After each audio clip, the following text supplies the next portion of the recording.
ಆಶೆಯಂತೆ ರಾಯಣ ನಾನು ಅವನ ಮೀಟುಗಳನ್ನು ಗಲ್ಲಿಗೆ ಹಾಕಿಸುತ್ತೇನೆ. ತಮಗೆ ಸಂತೋಷನೇ? ಈ ವಿಷಯ ಕೇಳಿ ನನಗೆ ಬಾದಾಮಿ ಹಾಲು ಕುಡಿದಂಗಾಯ್ತು. ತಕ್ಕ ಪರಿಣಾಮ ಸಿಕ್ತು. ಆ ಮುಟ್ಟಾಳನ ಚೆಂಡಾಳನ ಬಿಡಿಬೇಡಿ ಸ್ವಲ್ಪ ಭೂಮಿ ಮೇಲೆ. ದ್ರೋಹಿ, ನೀನು ಒಬ್ಬ ಕನ್ನಡಿಗನೇನು? ಮೋಸದಿಂದ ವಂಚಿಸಿ ನನ್ನನ್ನು ಹಿಡಿದುಕೊಟ್ಟ ನೀನು ಒಬ್ಬ ವೀರನೇನು? ನಿಶಸ್ತ್ರನನ್ನು ಮೋಸದಿಂದ ವಂಚಿಸಿ ಮೀಸೆ ತಿರುಗುತ್ತಿರುವ ನೀನು ಒಬ್ಬ ಶೂರನೇನು? ಹಾಲು ಉಳಿಸಿದ ಹಸುವನ್ನೇ ಕೊನೆಗೈದು ಅದರ ಮಾಂಸವನ್ನೇ ತಿನ್ನುವ ನರವಾತ್ಮಕ ನಿನ್ನಂತ ವಿಶ್ವಾಸಘಾತಕರು ಇಂದಲ್ಲ ನಾಳೆ ಹೇಳ ಹೆಸರಿಲ್ಲದಂತೆ ಹೋಗಿವಿರಲ್ಲದೆ ನಿನ್ನ ಮೋಕ್ಷವೇ ನಿರ್ನಾಮವಾಗುವುದು ಖಂಡಿತ. ಏನು ಶಾಪ ಕೊಟ್ಬಿಟ್ಟ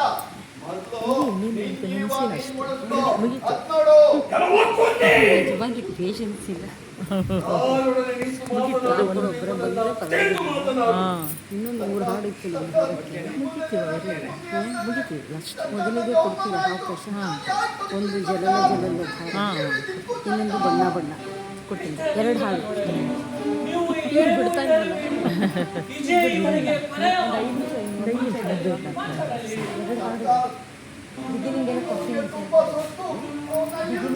ಕಥೆಯ ಕೊಡ್ತೀನಿ. ನಿನಗೆ ಏನಾದರೂ ಕೊನೆ ಆಸೆ ಇದ್ದರೆ ಹೇಳಿ ಮಾಡಿ. ನನಗೆ ಯಾವ ಆಸೆಯೂ ಇಲ್ಲ. ನನ್ನ ತಾಯಿಯವರನ್ನು ಕಾಣಬೇಕಿತ್ತು. ಆದ್ದರಿಂದ ನನ್ನ ತಾಯಿಯವರನ್ನು ಕಂಡವರಿಗೆ ನಮಸ್ಕರಿಸಿ ಅವರ ಆಶೀರ್ವಾದವನ್ನು ಪಡೆದು ಬಂದಿದ್ದೆ. ನನ್ನ ಅಣ್ಣ ಅತ್ತಿಗೆಯರಿಗೆ ವಂದಿಸಿ ಬಂದಿದ್ದೇನೆ. ತಾಯಿ ಹೆಣ್ಣು ಕಣ್ಣೀರು ಸುರಿಸಿದರು. ಆ ನನ್ನ ಅತ್ತಿಗೆಗೆ ಸಂತೈಸಿ ಬಂದಿದ್ದೇನೆ. ಈಗ ನನಗೆ ಯಾವ ಆಸೆಯೂ ಇಲ್ಲ. ಸರಿ, ಹಾಗಾದರೆ ನೀನು ವಡಾಸ್ಥಾನಕ್ಕೆ ನಡೆ. ಶಂಭೋ ಹರ ಹರ ಮಹಾದೇವ, ಶಂಭೋ ಹರ ಹರ ಮಹಾದೇವ, ಶಂಭೋ ಹರ ಹರ ಮಹಾದೇವ. ರಾಯಣ, ಇವರು ಯಾರು? ಇವರು ನಮ್ಮ ಗುರು.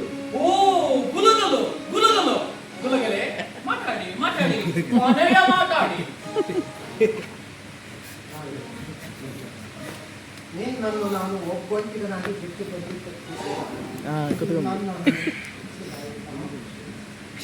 ಗುಲುಗಲು ಕ್ಷಮಿಸಬೇಕಾದವರು ನಾನಲ್ಲ ಬಸಪ್ಪನವರು.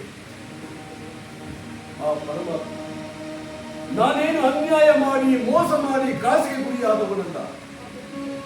ತಾಯಿನಾಡಿನ ಸ್ವಾತಂತ್ರ್ಯಕ್ಕೋಸ್ಕರ ಹೋರಾಡಿ ನಾನು ವೀರ ಸ್ವರ್ಗವನ್ನು ಸೇರುತ್ತಿದ್ದೇನೆ. ತಾಯಿನಾಡಿನ ಚಂದಮ್ಮ ದೇವಿಯ ಬಯಕೆಯ ಸಲುವಾಗಿ ನಾನು ಸ್ವಾತಂತ್ರ್ಯಕ್ಕೋಸ್ಕರ ಹೋರಾಡಿರುತ್ತೇನೆ. ಈ ಹೋರಾಟಕ್ಕೆ ನಿಮ್ಮೆಲ್ಲರ ಸೇವೆ ಧನ್ಯವಾದಗಳು. ನನ್ನ ನಂತರ ನೀವು ಕನ್ನಡದ ಸ್ವಾತಂತ್ರ್ಯಕ್ಕೋಸ್ಕರ ಹೋರಾಡಿ ಎಂಬುದೇ ನನ್ನ ಆಸೆ. ನಿನ್ನ ಕಡೆ ಆಸೆಗಳೇನಾದರೂ ನಾನು ಚಾಚು ತಪ್ಪದೆ ನಿನ್ನ ಸೇವಕನಾಗಿ ಪರಿಪಾಲಿಸುತ್ತೇನೆ. ಹೇಳು ರಾಯಣ್ಣ, ಹೇಳು. ಬಸಪ್ಪನವರಿಗೆ ನಾನು ಸತ್ತ ನಂತರ ನನ್ನ ಶರೀರವನ್ನು ದನ ತಿನ್ನುವ ಇಂತಹ ಚಂಡಾಲದ ಕೈಯಲ್ಲಿ ಒಪ್ಪಿಸಬೇಕು. ನಮ್ಮ ತಾಯಿಯವರ ಅಮೃತ ಹಸ್ತಿಗಳು ನನ್ನ ಸಮಾಧಿಗೆ ನೀವೇ ನಿಮ್ಮ ಕೈಯಾರೆ ಒಂದು ಆನಂದ ಸಸಿಯನ್ನು ಇದೇ ನನ್ನ ಅಂತಿಮ ಹಾಗಲ್ಲ, ಹಾಗೆ ಮಾಡುತ್ತೇನೆ. ನಾನು ಬರುತ್ತೇನೆ.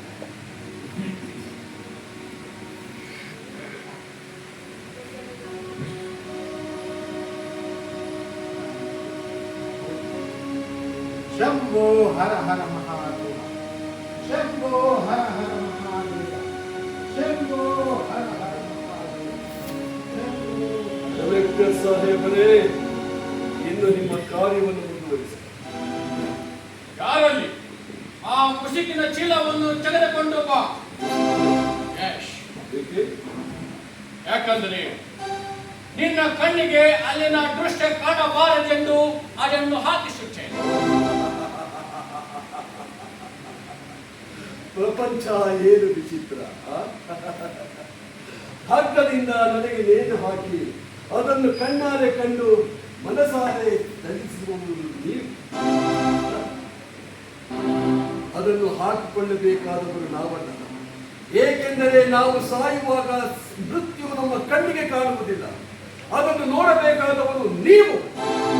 ಆ ಘೋರವಾದ ದೃಶ್ಯವನ್ನು ನೋಡಬಾರದೆಂದು ಮುಖವನ್ನು ಮುಚ್ಚಿಕೊಳ್ಳಬೇಕಾದವರು ನೀವು. ಹೀನರಾದ ನಮಗಲ್ಲ, ಹೇಡಿಗಳಾದ ನಿಮಗೆ. ಏನು ಸೊಕ್ಕು ಸೊಕ್ಕು ನಮಗಲ್ಲ, ನಿಮಗೆ ಸೊಕ್ಕು. ವ್ಯಾಪಾರದ ವೇಷದಲ್ಲಿ ಸಾವಿರಾರು ಮೈಲಿ ದೂರದಿಂದ ನಮ್ಮಲ್ಲಿಗೆ ಬಂದು ನಮ್ಮವರನ್ನೇ ವಂಚಿಸಿ ನಮ್ಮ ಸ್ವಾತಂತ್ರ್ಯವನ್ನೇ ಕಬಳಿಸಿ ನಡೆಯುತ್ತಿರುವ ನಿಮಗೆ ಇಷ್ಟೊಂದು ಸೊಕ್ಕಿರಬೇಕಾದರೆ ಇನ್ನು ನಾವು ವೀರ ಕನ್ನಡಿಗರು. ಇದೇ ಕನ್ನಡದ ಮಣ್ಣಿನಲ್ಲಿ ಹುಟ್ಟಿ, ಇದೇ ಕನ್ನಡದ ಮಣ್ಣಿನಲ್ಲಿ ಬೆಳೆದು, ಇದೇ ಕನ್ನಡದ ನೀರನ್ನು ಕುಡಿದು, ಇದೇ ಕನ್ನಡದ ಅನ್ನವನ್ನು ತಿಂದು ಬದುಕುತ್ತಿರುವ ನಮಗೆ ಎಲ್ಲಿಂದಲೂ ಬಂದವರು ನೀವು. ನೀವು ನನ್ನನ್ನು ಬೆದರಿಸುತ್ತೀರಾ? ಕಲೆಕ್ಟರ್, ಈ ರಾಯಣ್ಣನ ದೇಹದಲ್ಲಿ ಹರಿಯುತ್ತಿರುವುದು ಶುದ್ಧ ಕನ್ನಡಿಗನ ರಕ್ತ. ಈ ರಕ್ತಕ್ಕೆ ಯಾರ ಭಯವೂ ಇಲ್ಲ. ಎಂದಾದ ಒಂದು ದಿನ ರೋಗ ರುಜಿನಗಳಿಂದ ಹೋಗುವ ಈ ಶರೀರಕ್ಕೆ ಏಕೆ ಹೆದರಬೇಕು? ಚಿಪ್ಪಿನೊಳಗೊಂದು ಮತ್ತು ಇರುವಂತೆ ಮಾನವ ಭೋಗದೊಳಗೊಂದು ಕವಚವಿದೆ. ನೀರು ಹಾವಿಯಾಯಿತು, ಚಿಪ್ಪು ಸುಣ್ಣವಾಯಿತು. ಇನ್ನೇಕೆ ಹೆದರಬೇಕು ಈ ಜೀವಕ್ಕೆ? ನನ್ನ ನಡೆ ಕನ್ನಡ, ನನ್ನ ನುಡಿ ಕನ್ನಡ, ನನ್ನ ಉಸಿರು ಕನ್ನಡ, ನನ್ನ ಭಾಷೆ ಕನ್ನಡ. ಕನ್ನಡ ಕನ್ನಡ ಕನ್ನಡ, ಜೈ ಕನ್ನಡಂಬೆ. ನಿನಗಿನ್ನು ಕನ್ನಡ ಕನ್ನಡ ಎಂದು ಕೂಗು ಬಿಡಲಿಲ್ಲವೇ? ನಿಮ್ಮ ಕರ್ನಾಟಕ ನಾಡನ್ನೇ ಸಂಪೂರ್ಣವಾಗಿ ನಿರ್ನಾಮ ಮಾಡಿಸುತ್ತೇನೆ. ಏನಂದ್ರೆ ನಮ್ಮ ಕನ್ನಡ ನಾಡನ್ನೇ ನಿರ್ನಾಮ ಮಾಡಬೇಕು. ಈ ರಾಯಣ್ಣನ ದೇಹದಲ್ಲಿ ಒಂದು ತೊಟ್ಟು ಬಿಸರಂತ ಇರುವವರೆಗೂ ಅದು ನಿಮ್ಮಿಂದ ಸಾಧ್ಯವೇ ಇಲ್ಲ.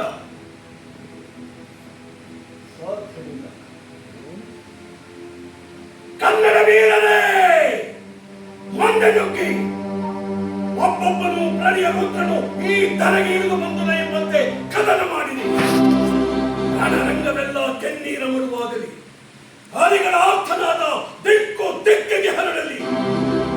ನಾವು ಹುಟ್ಟಿದ್ದು ಕನ್ನಡಮ್ಮನ ಉದರದಲ್ಲಿ, ನಾವು ಬೆಳೆದದ್ದು ಕನ್ನಡಮ್ಮನ ಮಡಿಲಲ್ಲಿ, ನಾವು ಉಂಡದ್ದು ಕನ್ನಡಮ್ಮನ ಕೈಗುತ್ತು. ಆ ಕನ್ನಡಮ್ಮನ ಸೇವೆಯಲ್ಲಿ ಸಾಯುವುದಾದರೆ ಸಂತೋಷದಿಂದ ಸಾಯುವ, ಇಲ್ಲವೇ ಅವಳ ಕೀರ್ತಿಯನ್ನು ನಿಗಂತದ ಅಂಚಿನವರೆಗೂ ಮುಟ್ಟಿಸುವ. ಬನ್ನಿ ವೀರವೇ, ಯುದ್ಧ ಮಾಡಿ ಬನ್ನಿ.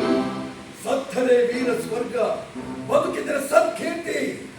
ಕನ್ನಡದ ಕುಲಪುತ್ರರೇ, ಕನ್ನಡಿಗರು ರಣಪ್ರಿಯರಲ್ಲವೆಂದು ತಿಳಿದಿರುವ ಇಂತಹ ದುರ್ಮಾರ್ಗಿಗಳಿಗೆ ನಮ್ಮ ಕೈ ಚಳಕವೇನೆಂಬುದನ್ನು ಚೆನ್ನಾಗಿ ತೋರಿಸೋಣ. ಇಂದು ಕುದಿಯುತ್ತಿರುವ ನಮ್ಮವರ ಬಿಸಿ ರಕ್ತ ಕನ್ನಡದ ಸ್ವಾತಂತ್ರ್ಯಕ್ಕಾಗಿ ಹೋರಾಡಿ ಶತ್ರುಗಳ ಎದೆ ಬೀಳಿದು ನಡುಗಲಿ ನಮ್ಮ ಸ್ವಾತಂತ್ರ್ಯದ ಕೂಗು. ಆದಿ ಶಂಕರಾಚಾರ್ಯರಂತಹ ಮಹತ್ವರ ಪುಣ್ಯಬಲ ದೇವ ಶಕ್ತಿಯಿಂದ ಕಟ್ಟಿದ ಈ ನಮ್ಮ ನಾಡಿನಲ್ಲಿ ಸ್ವಾರ್ಥಿಗಳಾದ ಈ ಬ್ರಿಟಿಷರು ಅಣಬೆಯಲ್ಲಿ ಗಜಕೇಸರಿಯನ್ನು ಕಂಡ ಗಜದಂತೆ ಹೋಗಿ ಪಲಾಯನ ಮಾಡುವರಲ್ಲದೆ ಇವರ ಹೆಸರು ನಮ್ಮ ಭೂಮಿಯಲ್ಲಿ ನಾನೇನು ಬರುತ್ತೀನಿ. ನಾನು ಜೀವನದಿಂದ ಸಂತೆಗೆ ಸ್ವಾತಂತ್ರ್ಯಕ್ಕಾಗಿ ಹೋರಾಡಿ ಸೋಲು ಗೆಲುವು ಎಂಬ ಗಂಟು ಕಟ್ಟಿದ್ದೇನೆ. ಈಗ ನಾನು ಎಲ್ಲಿಂದ ಬಂದೆನೋ ಅಲ್ಲಿಗೆ ಬೆಳೆದಿದ್ದೇನೆ. ಅದು ಎಲ್ಲಿಗೆ? ಎಲ್ಲಿಂದ ಬಂದನು ಅಲ್ಲಿಗೆ. ಕನ್ನಡ ತಾಯಿ ರಾಜರಾಜೇಶ್ವರಿ, ನಾನು ಅಂದರೆ ನಿನ್ನ ಮಗ ನಿನ್ನ ಬಳಿಗೆ ಬರುತ್ತಿದ್ದಾನೆ. ಅದು ಹೇಗೆ? ಸಂಗೊಳ್ಳಿ ರಾಯಣ್ಣನಾಗಿ, ಕ್ರಾಂತಿವೀರ ಸಂಗೊಳ್ಳಿ ರಾಯಣ್ಣನಾಗಿ